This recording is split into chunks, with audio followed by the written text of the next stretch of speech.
آپ لوگوں نے سپریم کورٹ پر حملہ کیا، بھائی 2-4 شیشے ٹوٹنے کو آپ حملہ کہتے ہیں تو پھر مقدمہ بھی درج ہوا، پھر آپ دیکھیں ہمارے لوگوں کو سزائیں بھی ہوئی۔ اگر اس کو میں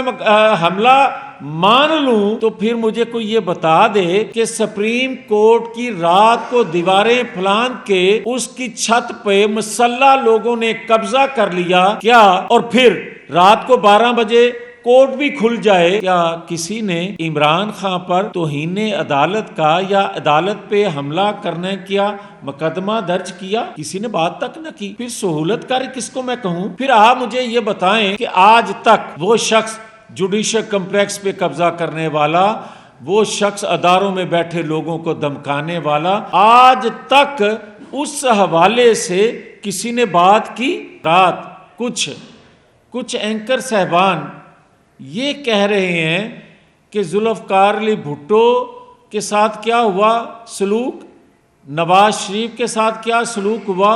اور آج اس کے ساتھ کیا سلوک ہو رہا ہے۔ بات سیدھی ہے کہ اگر تو، اور یہ کہتے ہیں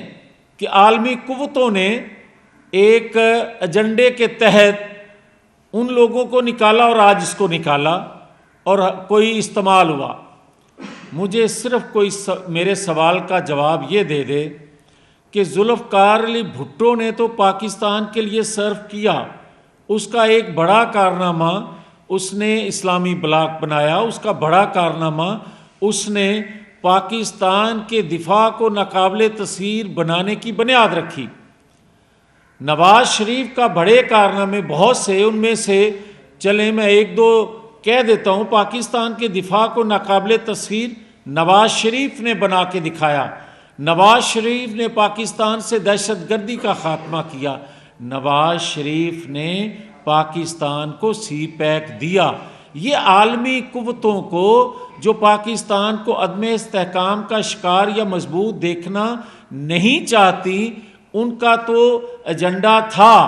انہوں نے تو سازش کی نواز شریف ذوالفقار علی بھٹو کے خلاف، اور یہاں سے لوگ استعمال ہوئے، یا ان کو بھی ان سے انتقام لینا تھا، تو ان دونوں کا مقاصد ایک تھے۔ مگر مجھے کوئی یہ تو سمجھا دے، عمران خان نے اپنے 4 سالوں میں کون سا ایسا کارنامہ سر انجام دیا جس کی وجہ سے ان قوتوں کو جو پاکستان میں عدم استحکام چاہتی ہیں، جو پاکستان کو ترقی میں جاتا نہیں دیکھ سکتی، ان کو کیا تکلیف پہنچی کہ عمران خان کے اس فعل سے، اس کام سے پاکستان کے اندر معاشی استحکام آ جائے گا، پاکستان کے اندر سیاسی استحکام آ جائے گا، پاکستان کے اندر داخلی خارجی استحکام کی اس کی پالیسیاں سبب بنے گی اور ہماری مداخلت کم ہو جائے گی۔ کوئی ایک اگر ایسا اس کا کارنامہ ہے تو پھر تو میں ماننے کے لیے تیار ہوں کہ جس طرح ذوالفقار علی بھٹو یا نواز شریف کو عالمی قوتوں کی بھی سازش تھی ہٹانے میں اور یہاں کے مورے کام آئے، اس کے لیے بھی آ سکتے ہیں، مگر ایسا کوئی کارنامہ تھا نہیں۔ مگر مجھے یہ کہنے کی بھی اجازت دیں کہ جب میں یہ بات کرتا ہوں کہ سہولت کاری آج بھی موجود ہے، تو پھر میں آج ایک آپ کو 2-4 ایگزامپل دے رہا ہوں، میں 2-4 مثالیں دے رہا ہوں۔ ابھی 2-3 دن پہلے جب جیل میں اس نے الیکشن کمیشن کو کے ممبران کو دھمکیاں دی، سامنے بیٹھ کے دھمکیاں دی، جیل کے اندر سے ان کے سامنے دھمکیاں دی، تو کیا الیکشن کمیشن نے اس کے خلاف کوئی مقدمہ درج کرنے کی درخواست دی؟ کیا اس کو اس طرح بے نقاب کیا گیا؟ اس خبر کو ایک چھوٹی سی خبر لگی، ختم ہو گئی۔ بھائی جو بندہ 2011 سے اداروں میں بیٹھے لوگوں کو دھمکاتا آ رہا ہے، اس پر کوئی مقدمہ بھی درج نہیں ہوتا، اس کا حوصلہ بڑھایا جا رہا ہے، تو پھر مجھے یہ بتائیں کہ اس چیز کو مقبولیت کہیں، اور پھر مجھے یہ بتائیں کہ مجھے یہ کہا جاتا ہے کہ آپ لوگوں نے سپریم کورٹ پر حملہ کیا۔ بھائی 2-4 شیشے ٹوٹنے کو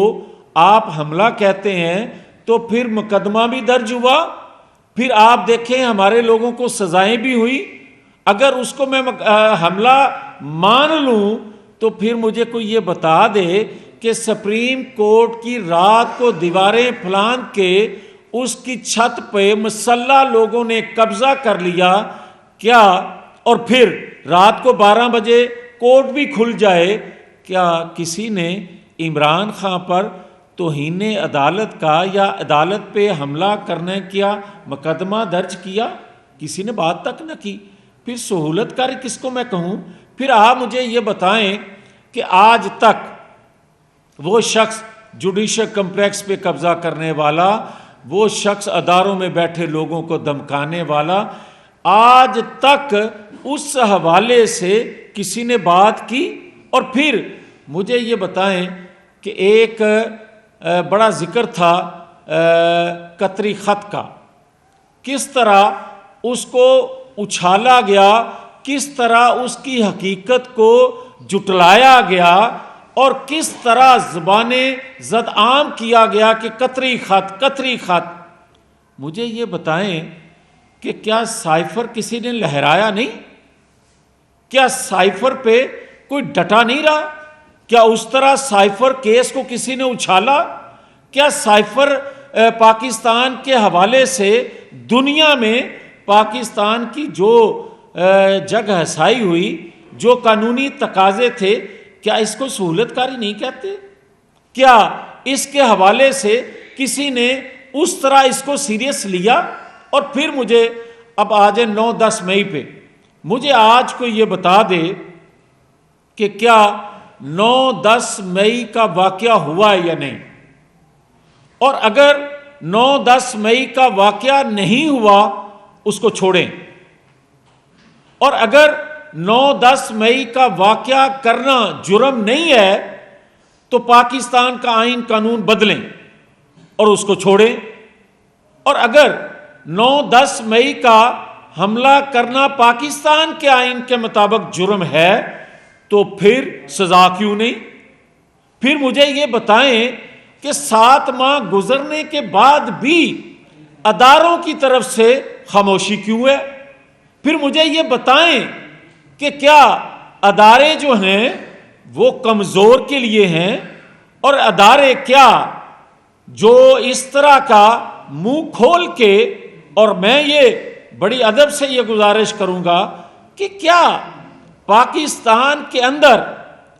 کوئی یہ پہلے وہ کچے کے ڈاکو ہوتے تھے، سردار ہوتے تھے کچے کے، کیا پاکستان خدا نہ خواستہ پورا کچا علاقہ بن گیا ہے کہ اس کا ایک سردار بنا دیا گیا ہے جو سب کو